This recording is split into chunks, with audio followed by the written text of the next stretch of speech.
오늘 우리가 읽은 14절 말씀은 예수님의 탄생을 예고한 내용으로 아주 유명한 말씀입니다. 오늘날 우리는 이미 이 예언이 성취된 후, 이미 예수님이 탄생하셨잖아요. 지금 그 이후에 이 말씀을 보기 때문에 신약의 말씀과 연결하여 금방 이해할 수 있는 내용이지만 그 당시엔 쉽게 이해가 될 수 있는 내용이 아닌 것입니다. 자, 그러면 이 예언의 말씀이 어떻게 해서 아하스 왕에게 주어지게 되었습니까? 먼저 이 당시의 정치적 상황을 이해할 필요가 있습니다. 고대 근동의 여러 나라들은 아수르 제국의 위협을 받고 있었습니다. 위협을 느낀 북이스라엘은 아람과 연합을 하고 남유다에게도 함께 아수르에 대항할 것을 촉구하고 있었습니다. 여지껏 전 설교에서 말씀드린 그대로예요. 이걸 좀 기억할 필요가 있어요. 그러나 남유다의 아하스 왕은 아수르와 손을 잡으려고 한 거예요. 남유다의 아하스 왕이 말을 듣지 않으니까 이제 북이스라엘과 아람이 남유다를 침공하기로 도모를 합니다. 7장 6절에서 그 내용을 기록하고 있습니다. 거길 보면 우리가 올라가 유다를 쳐서 그것을 고나게 하고, 그것이 뭐야? 그것이 남유다죠. 남유다를 고나게 하고 우리를 위하여 그것을 파하고 남유다를 파하고 멸망시키고 다부엘의 아들을 그 중에 세워 왕을 삼자 하였으나, 이렇게 기록하고 있어요. 자신들의 말을 잘 듣는 사람으로 남유다의 왕을 세우자는 것입니다. 그러나 하나님께서 그들의 계략을 허락하시지 않겠다고 말씀을 하십니다. 두 나라는 부직갱이 같다, 그렇게 말씀하세요. 지지난주 설교인가 부직갱이에 대해서 얘기했잖아요. 불도 붙지도 않은 것이 아무것도 아닌 게 연기가 막 나. 그 아무것도 아니잖아. 그거 두려워하지 말라는 거예요. 그리고 65년 내에 북이스라엘을 완전히 멸망시킬 것이다. 만약 너희가 나를 믿지 않으면 결코 굳게 서지를 못할 것이다. 이렇게 경고를 하십니다. 하나님께서. 그럼에도 불구하고 아하스 왕이 하나님을 의지하지 않고 아수르를 의지하려는 아하스에게 제안을 하십니다. 11절 말씀 보겠어요. 11절 말씀 어떻게 제안을 합니까? 같이 읽어요. 시작. 너는 내 하나님 여호와께 한 징조를 구하되 깊은 데서든지 높은 데서든지 구하라. 지금 하나님은 아수르와 손을 잡는 걸 좋아하셔, 안 좋아하셔? 안 좋아하지. 그게 아니라니까. 나를 믿으라. 날 정말로 못 믿겠어? 하면 내가 너희들을 구해줄지, 너희에게 도움이 될지, 힘이 될지 안 될지 나를 한번 시험해봐. 원하는 징조가 무엇이건 구하라는 겁니다. 이사야를 통한 하나님의 구원 약속을 믿지 않는 아하스의 불신앙으로 인하여 하나님은 다시 한번 구원의 확실성을 보증해 주시고자 징조를 보여주시겠다는 것입니다. 나를 믿어라.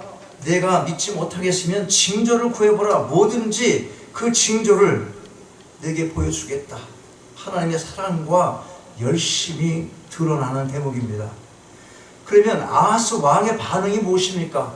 하나님께서 이렇게 열심으로 구원을 이루어 가시려고 그러는데, 남유다를 도우시려고 그러는데 아하스가 어떤 반응을 보여요? 12절 보니까, 12절 한번 읽어봐요. 12절 시작. 아하스가 가로되 나는 구하지 아니하겠나이다. 나는 여호와를 시험치 아니하겠나이다 한지라. 얼핏 보면 대단한 믿음의 사람인 것처럼 보입니다. 성경 말씀대로 답을 하는 거예요. 나는 하나님을 시험하지 않겠습니다. 아이 무슨 시험을요? 내가 믿어요. 아유 무슨 시험까지 필요합니까? 아이 그런 징조 안 해도 믿어요. 이렇게 돼야 되는 거지. 우리가 그렇게 할 것으로 생각을 하고 성경을 읽다가 딱 보면 그런 게 아니야. 분명히 성경 말씀으로 대답을 했어. 나는 하나님 시험치 않아요. 징조 필요 없어요. 상당히 믿음 준 것 같은 그런 느낌으로 이 성경을 끌어댄 것입니다. 말씀을. 이게 신명기 6장 16절의 말씀에 근거를 두는 대답인 거예요. 너희가 마사에서 시험한 것 같이 하나님 여호와를 시험하지 말고 그랬어. 아하스 왕은 이 말씀을 들어서 징조를 구하라는 하나님의 말씀을 거절한 것입니다.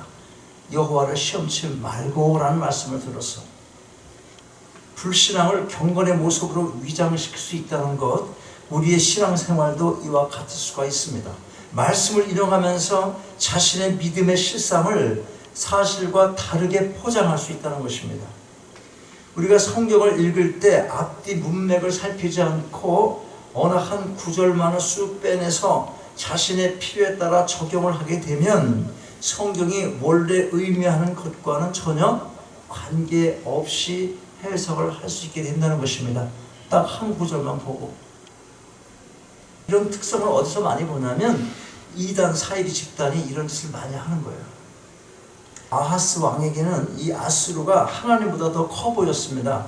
지금 당장 북이스라엘과 아람이 동맹을 맺어 쳐 들어올 판국인데 65년 후에나 멸망시키겠다는 걸 믿어봐야 그게 나와 무슨 상관이 있겠는가. 65년 후면 멸망시킬 거야 걱정하지 마, 이런 말씀을 했거든, 전 말씀에서. 그러면 65년 후에 멸망시킨다면 그러면 그동안 우리도 보호해 주시겠지, 이렇게 믿음을 써야 되는데 그게 나하고 무슨 상관이야, 이렇게 생각을 한 거예요. 이렇게 내게 당장 필요한 건 하나님의 약속이 아니라 아수르의 힘이다, 이런 생각을 한 거예요. 왜냐하면 당장 북이스라엘과 아람이 쳐들어오니까 힘이 센 아수르 힘을 받아야지, 당장 거기가 필요해, 이런 생각한 거예요. 그게 누구의 모습이에요? 그게 우리의 모습이에요. 우리의, 나 자신의 모습이에요. 인간이 그래요. 권력지향적이고 힘의 논리를 따라가는 것입니다. 아하스 왕의 불신앙적 속마음을 아시는 하나님께서 이제 스스로 일방적으로 임마누엘의 징조를 보여주시는 겁니다. 징조를 원하지 않는다고 그래. 그래도 보여주시는 거예요. 내가 이렇게 하겠다. 왜 보여주시는지 뒤에 설명이 쭉 나와요. 하나님의 뜻은 변함없이 계속 될 것이라는 겁니다. 왜 보여주셔요? 왜 징조를 보여주셔요? 네가 나를 거부하고 믿지 않든, 세상이 나를 믿지 않든, 세상이 나를 거역하고 불순종하든 나는 내가 할 일을 할 거야 하시는 거예요. 아하스가 실제로 아수르와 손을 잡았지만 예수님이 오셨어 안 오셨어? 오셨잖아. 2000년 전에 오셨잖아. 오신 거예요. 그걸 지금 우리가 2000년 전 얘기로 말을 하고 있는 거거든. 우리가 여기서 반드시 기억할 것 있습니다. 그게 뭐냐면 인간의 불순종과 타락에도 불구하고 하나님께서는 자신의 그 태초의 그 계획을 한치의 오차나 한순간의 단절됨이 없이 계속해서 진행해 가신다는 겁니다. 생각해 보십시오. 믿는 자라고 해도 항상 올바르게 신앙생활을 하고 순종을 하며 살아가게 됩니까? 여러분의 삶을 돌아보시라고, 이 정도면 하나님이 만족하시겠다 그런 적이 하루에 몇 순간이나 있어. 찰나적으로 하루에 몇 초나 있을 것 같아요. 여러분, 지금도 하나님께 불순종하는 모습, 불신앙의 모습을 보일 수가 있는 거예요. 나는 못 보지만 여러분 머릿속에 뭘 생각하는지 하나님은 그걸 아실 수 있어요. 항상 올바르게 살 수 없고 잠깐 올바른 신앙을 가진 듯해도 금방 또 세상과 타협하고 제된 길로 걸어가는 겁니다. 만약에 그걸 보시고 하나님께서 마음을 바꾸신다면 우리가 구원받을 수 있겠습니까? 하나님의 은혜가 없다면 다 망할 사람들인 것입니다. 그런데 우리가 놓치지 말 것은 하나님의 택한 백성의 삶의 모습뿐만 아니라 불신자들과 관련해서도 이해를 할 필요가 있습니다. 즉, 하나님은 세상의 그 어떤 불신앙과 불순종의 악한 무리들이 온갖 방해를 하고 모든 삶의 환경이 참으로 어려운 상황일지라도 우리가 지금 견뎌오는 것, 이 상황 보십시오. 지금 악한 세력들이 방해를 하고 또 모든 삶의 환경이 우리를 굉장히 위협하고 너무너무 힘들게 하지만 당신께서 택한 백성, 하나님께서는 그 백성을 끝까지 지키시면서 구원을 이루어 가신다는 것입니다. 하나님께서 하신 일, 계획하신 것은 우리의 믿는 자들의 불순종은 물론 세상의 그 사악한 사람들이 아무리 방해를 하고 지금 저렇게 크리스찬들을 핍박하고 이제 크리스찬 죽인다고 그러고 난리치잖아 지금. 그런다 하더라도 하나님께서는 그 일을 이루어 가신다는 거예요. 우리가 기다리는 게 뭡니까? 예수님 다시 오신다는 것입니다. 우리가 지금 코로나 팬데믹으로 인해서 모든 삶의 환경이 위협을 받고 있습니다. 정치, 사회, 경제, 문화 등 총체적인 어려운 시기를 보내고 있어요. 그러나 여러분, 하나님이 계십니다. 이럴 때일수록 하나님을 찾으시고 하나님만을 바라봐야 할 것입니다. 우주를 창조하시고 창조하신 그 모든 만물을 다스리고 계신 분이 바로 하나님이십니다. 그 어떤 상황 속에서도 하나님은 당신의 백성을 결코 버리지 아니하시고 끝까지 구원을 이루어 가시는 분이십니다. 이사야가 13절에서 아하스 왕이여 하지 않고 다윗의 집이여 라고 부르는 이유가 여기 있는 것입니다. 아하스 왕을 비롯해서 지금의 남유다가 불신앙과 불순종의 모습을 보이고 있지만 다윗과 맺은 언약은 그 어떤 경우에도 이루어 가실 것을 확증해 주고 있는 표현인 것입니다. 자, 이제 불신앙의 모습을 보이는 아하스 왕에게 하나님께서 일방적으로 보여주신 징조가 무엇입니까? 14절입니다. 같이 읽겠습니다. 14절 시작. 그러므로 주께서 친히 징조로 너희에게 주실 것이라. 보라, 처녀가 잉태하여 아들을 낳을 것이요 그 이름을 임마누엘이라 하리라. 물론 이 징조는 아하스 왕에게는 해당되는 것이 아닙니다. 아하스는 그때 죽어야 되는 거고 뿌니까 해당이 안 되잖아.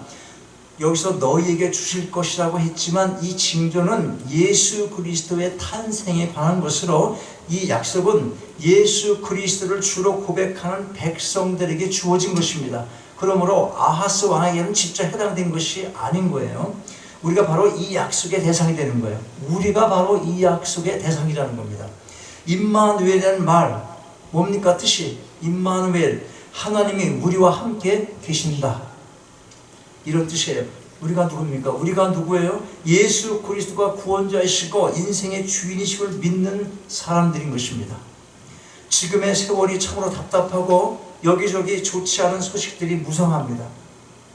동영상 봤지만 테러 집단이 나라를 정복한 그 나라를 다스리는 시대를 살아가는 겁니다. 절대 진리를 부정하고 윤리가 타락하고 가치관의 혼란 속에서 각자마다 좋은 대로 살아가는 세상입니다. 그러나 여러분, 어둠이 밀려오고 그 어떤 악한 세력이 우리를 대적한다 해도 두려워하지 마시고 힘과 용기를 잃지 마시기 바랍니다. 하나님이 우리와 함께 하십니다. 세상의 그 어떤 것도 의지하지 마시고 하나님을 믿는 그 믿음 위에 굳게 서시길 바랍니다. 자, 여러분, 그러면 아하스 왕의 불신앙의 결과가 무엇입니까? 불신앙의 결과 15절 이후를 보면 그 대가로 받게 될 하나님의 심판의 결과가 어떤 것인지를 쭉 설명을 하십니다.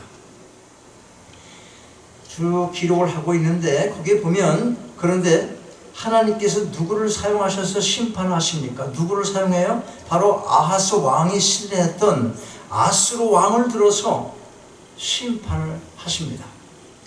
여러분들이 물질에 매여 있으면 그 물질로 여러분을 심판하실 것이고, 여러분이 어떤 사람을 의지하면 그 사람으로부터 배신당함으로 인해서 하나님이 여러분을 심판하시게 되는 거예요.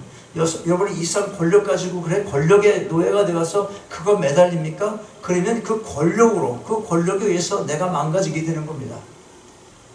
17절 보면 그걸 기록하고 있는데 이렇게 기록합니다. 같이 읽겠어요. 17절 시작. 여호와께서 에브라임이 유다를 떠날 때부터 당하여 보지 못한 날을 너와 내 백성과 내 아비 집에 임하게 하시리니 곧 아수르 왕의 오는 날입니다. 누가 오는 날이야? 아수르 왕. 전에는 한 번도 경험하지 못한 그런 날이요. 당하여 보지 못한 날. 아수르가 쳐들어오는 날, 그날은 남유다가 전에 한 번도 겪어보지 못한 엄청난 날이 될 것이라고 말씀을 하는 것입니다. 16절 이후를 쭉 보면 남유다가 아주 초토화됩니다. 애굽의 파리 때와 아수르의 볼 때로부터 공격을 받습니다. 남유다가 자신의 동맹국인 아수르와 대적인 애굽 사이에서 안전을 도모하기 위해 애줄 타기를 하며 교묘하게 외교 정책을 폈지만 오히려 하나님은 그들을 사용하셔서 남유다의 불신앙을 심판하시는 것입니다. 계속해서 23절 이하를 쭉 보면 엄청 가격이 많이 나가는 그런 포도원뿐만 아니라 많은 백성이 죽거나 포로로 끌려가게 되어서 포도원이 뭐 다 그냥 엉망이 돼버려요. 사람이 없어. 다 그걸 포도원을 경작할 사람이 없게 된 거예요. 왜? 다 멸망을 당해가지고.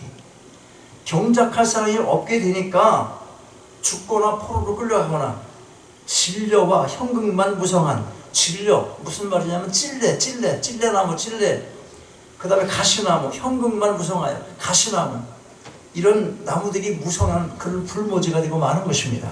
그런데 심판의 결과가 어떤 것인지를 기록하고 있는 내용 중에 우리가 얼핏 보기에는 좀 이상하네? 그런 생각할 수 있는 말씀이 있어요. 그게 22절 말씀이에요. 22절 같이 읽겠습니다. 시작. 그 내는 젖이 많음으로 버터를 먹을 것이라. 무릇 그 땅에 남아있는 자는 버터와 꿀을 먹으리라. 혹시 버터와 꿀을 먹을 수가 있게 됐으니까 남유다의 환경이 더 좋아지는 게 아닌가, 그런 생각 드십니까? 그런 생각이 들 수도 있을 겁니다. 그런데 그런 것이 아닙니다. 18절 이후의 모든 내용은 남유다가 받게 될 심판의 결과를 기록해 놓은 것입니다. 그러므로 이 말의 진짜 의미를 잘 파악할 필요가 있습니다. 즉 이 말씀은 아하스 왕과 남유다 백성이 하나님을 믿고 의지하기보다는 당시 고대 근동의 실세였던 아수르의 군사력을 더 신뢰한 그들의 불신앙에 대한 심판의 결과라는 것입니다. 심판의 결과로 버터를 먹을 수 있다는 거예요. 그러면 우리가 심판받은 건가요? 지금 요새 버터 먹는데 우리 이 시대에 그런 거요? 그런 얘기가 아니에요. 이 22절에서 그 내는 젖이 많음으로 버터를 먹을 것이라는 말씀은 언뜻 보기에 파멸할 것을 말씀하고 있는 앞의 내용과 모순되는 것처럼 보이지만 그런 것이 아닙니다. 이 말씀은 아주 적은 목축에서 생산이 되는 소량의 우유조차 먹을 사람이 없을 정도로 파멸을 당하게 될 것을 역설적으로 표현하고 있는 것입니다. 조금밖에 나지 않는 우유인데도 그걸 먹을 사람이 없어. 왜? 다 죽고 다 끌려갔기 때문에. 즉 전쟁으로 많은 사람이 죽어서 비록 적은 수의 가축에서 나온 것이라 해도 우유는 충분히 공급되고 또 넘치게 공급되기 때문에 버터를 만들기에도 충분하게 될 것이라는 예언의 말씀인 것입니다. 참으로 초라하기 짝이 없고 비참한 처지에 놓이게 되는 이 남유다가 20절을 보면 아주 치욕적인 수치를 당하게 됩니다. 20절 보면 그날에는 주께서 하수 저편에서 세내어 온 삭도 곧 아수르 왕으로 네 백성의 머리털과 발털을 미실 것이요 수염도 깎으시리라. 머리털, 발털, 수염 등은 몸에 난 모든 털을 말하는데 여기서 몸은 남유다를 가리키고 몸의 모든 털이 제거된다는 것은 남유다가 아주 황폐하게 된다는 것을 상징하고 있는 것입니다. 특히 이 턱에 수염을 제거한다는 것, 이것은 수치를 당하게 될 것을 상징해 주고 있는 것입니다. 그런데 세를 주고 밀려온 삭도가 누구라고 부릅니까? 삭도, 면도랑 같은 이 삭도가 그게 누구라는 거예요? 아수르라고 하는 거예요. 아수르. 남유다가 의지했던 아수르가 삭도라는 것입니다. 주께서 삭도를 돈을 주고 빌려왔다고 기록하잖아요. 그럼 돈을 주고 빌려왔으면 닳을 때까지 쓰고 갖다 줘야지. 돈을 주고 빌려왔는데 여기만 클리닝하고 도로 갖다 주는 멍청이 있어요? 여기가 뭐 우유가 엎질러서 지저분해. 빌려왔어 비싸게. 기왕 빌려왔으니까 다 하려고 그러지. 게을러 터져갖고 여기만 찌익하고 갖다 주냐고. 그 비싸게 빌려온 것을. 저는 그렇게 하는데요. 그런 사람 있지. 시키는 것만 하는 사람이 있어. 그런 사람. 나는 뭐 말씀에 순종을 합니다. 그대로 그것만 합니다. 그거 하라고 그랬잖아요. 그것만. 이거 하면 혼날 줄 알았어요. 그러면서. 이건 잘못 생각하는 사람들이. 불신앙의 태도로 일관했던 아하스 왕과 남유다 백성이 당할 그 비참함과 이 수치가 상상 가십니까? 어떻겠습니까? 여러분, 반복해서 말씀드리지만 우리가 믿어야 할 대상은 하나님 한 분뿐이십니다. 당장 세상에서 일어나는 얽히고 설킨 어려운 문제를 해결하는 데에는 세상 것들이 더 믿을 만한 것으로 우리 눈에 보일지는 몰라도 그것은 남유다가 당할 심판의 결과처럼 오늘날도 같은 결과를 초래하게 되고 마는 것입니다. 이것이 오늘 우리에게 주는 경고의 메시지입니다. 여러분 모두가 오직 하나님 한 분만을 믿는 그 믿음을 굳게 하여 세상에서 당하는 모든 문제를 해결하시고 세상의 그 어떤 환난 가운데서도 늘 승리하시며 살아가기를 주님의 이름으로 축원합니다. 아버지 하나님, 주신 말씀 감사함으로 마음에 담습니다. 불신앙으로 인한 남유다의 심판을 대하며 저희가 믿고 의지해야 하는 분은 오직 하나님 한 분뿐임을 다시 한번 마음에 깊이 새기며 하나님을 찬양합니다. 인생을 살아가는 동안 만나게 되는 그 어떤 어려움 가운데서도 세상이 아니라 오직 하나님을 바라보길 원합니다. 저의 모두의 믿음을 굳게 세워주셔서 승리하게 하시고 이 땅에서 누려야 할 모든 복들도 넉넉히 누리게 되는 은혜를 내려 주옵소서. 우리 주 예수 그리스도의 이름으로 기도하옵나이다. 아멘. 일어나셔서 함께 찬양하시겠습니다.